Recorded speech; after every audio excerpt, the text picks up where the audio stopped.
guys, welcome back to JazzedTutorials, and this week we are doing a neat tutorial that we made on our live stream. If you guys watched my live stream, I think it was a couple of weeks ago, I did a tutorial slash just random messing around in Photoshop of a old-time polaroid type of photo. So I thought this week would be a perfect time to actually show that in full tutorial form and not just in like a straight streaming form. So those of you that didn't see it on the stream can see it on YouTube. So let's get started. So I'm opening this photo here that I'm using. You may have to alter some of your settings just in the event that your photo is a lot brighter than mine or a lot darker than mine, not sure. But you guys can be the judge of how you want your next couple of layers to go. So upon opening your photo, we're going to then add a curves adjustment layer. And if you're new and don't know where any of that is, your adjustment layers are located right here in between your layer mask and your create a group. So up here, and then click on curves, and it will give you a new layer above that. What you really want to do is you want to adjust the reds so that you have something kind of like that. And then you want to adjust your greens so you have something like that in a way. I'm not really sure what is going to work best for you, so I'm not going to really show you what I used for my numbers because, again, yours will be different. So just adjust it a tad towards the bottom. In the blue, same thing, kind of move this down below, and you'll see an effect similar to what I have shown there.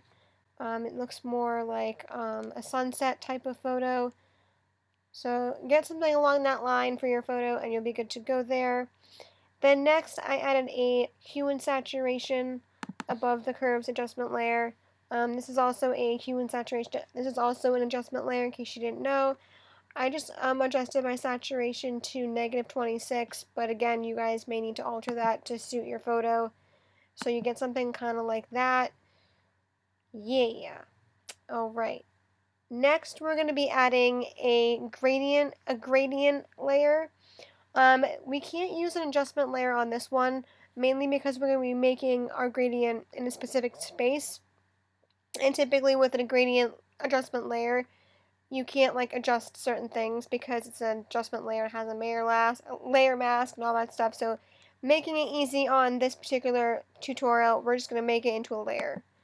So we're going to grab the gradient tool over here. And I made this gradient, by the way, so you'll have to do the same because I'm pretty sure it's not in Photoshop.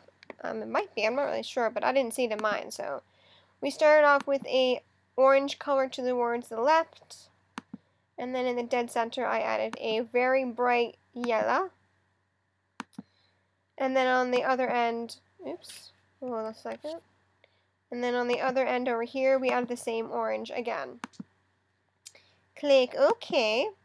And we're making it so that it's going to be radial. So select this one right here. And we're just going to have it go straight into the center. So it kind of looks like that. So you want it to look something like that. You may want to try using it as a linear, but I used a radial on this one, I believe. I made this tutorial a while ago and I opened the PSD file, so I'm not.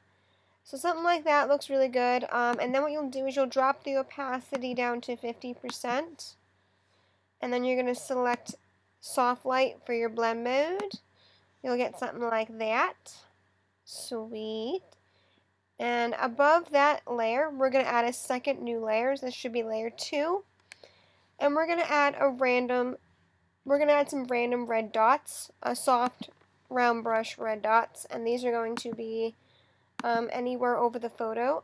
You can use really any size you want, depending on how big or small your photo is. So let's go and do that. So new layer, and then we're going to go to color. And I'm going to just show you guys quickly what I mean by this because I don't want to just show you the layer. That would be wrong of me. So red color of sort. And then basically just paste or dot on random red spots anywhere around the photo. wherever you feel it would need color. And then upon doing so, set that layer to soft screen. And you should get something kind of like that. I'll show you what I have here. That's what I have there. I also set my opacity on that layer to 40% because I felt it was necessary. But if you guys don't feel it's necessary and you like the way it looks, that's fine. But to get the old time look, I thought that was appropriate. Alright, then on a third new layer, we are going to grab a white round, soft round brush. So go ahead and select white as your color. And I'm going to use a bigger brush for this one because I'm only going to dot one white. And I want to be in the main section of this photo. So on that new layer, what should be layer 3. It's layer 3 for me, may not be for you, I'm not sure. And put your white dot anywhere you like. I put mine sort of in the middle of her hairline and her face. Mine, I can't paste anything on there because it's not an active layer. I've set that layer to soft light with an opacity of 90%, and I got something like that. Looks really awesome. Then I went ahead and added another new layer, and this is going to be layer 4. And, oh wait a minute, nope. Excuse me guys, we added another layer above that. I do apologize. This is going to be a layer 5. Well, mine's layer 5 because I did the 2 steps backwards, but you guys are going to do it the correct way and not the way I did it. So on layer 5, what you're going to do, and I will do this with you guys so you know what you're doing, go ahead and make that a white layer. Oops, not that one. Just completely turn that layer white. And then what you'll do is you go to filter, and we're going to go over here to noise. We're going to add some noise to this. The amount you want to have is 35, and the distribution should say uniform, and monochromatic should be selected over there. You're going to get something like that, and you're going to have to, of course, alter the settings so that it shows through perfectly. And when you do so, make sure the opacity is 50%, and your layer is set to soft light, and you will get the following effect I see right there. You can't really see too much of the green because I haven't zoomed in quite far enough, but when you zoom in like this, you sort of see it, but then you sort of don't see it at the same time, so, but it's there. I promise you, it's there. It still looks chill. Then on our last and final layer, we are going to make the border. Now, on my stream, when I did it the opposite way. So I'm going to show you guys the correct way of doing it, not the way I streamed it because that was the wrong way. So grab a brush, and the brush set that I'm using is something, what is it called? I don't even remember what it's called. It's like something, it's like a paint brush, it's like a paint like side brush type deal. I found these randomly on google.com and they looked really awesome, so I used them to my advantage.